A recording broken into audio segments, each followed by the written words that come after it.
In this video, I'm going to show you how to compress a PDF file size on iPhone. So in order to do so, there are many ways. You can, as an example, try to install an app called PDF compressor. So you can just go and type PDF compressor and you'll find a lot of apps that does this. For me as an example, I already downloaded one that you can just go and add a file. For example, I do have here a PDF. I can just go and click on that, click on open, and I can just go and click on start compress. So example, file successfully compressed. All I need to do now is just go and download the new file. Of course, you'll get some ads, so let me just go to get through that. And here you are. So the first file, I guess it was 2 megabytes, if I was not mistaken.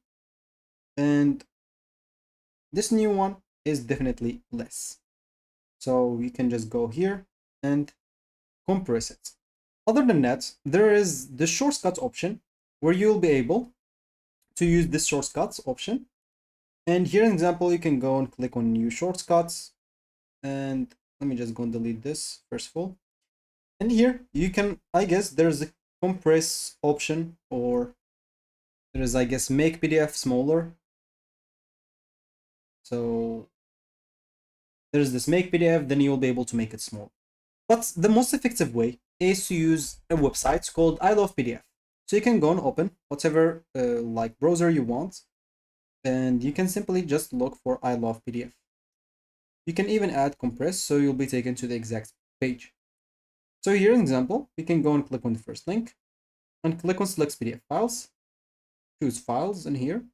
So all I need to do, just go and look for the files that I want. Here we are, click on open, and I'll just go and click on compress file. And as you can see, it was like 19 kilobytes and it's become 14. So this is the most effective one and it's the best one. So it was 20, it's become 15. I can just go and click on download and it's downloaded right now, the compressed one.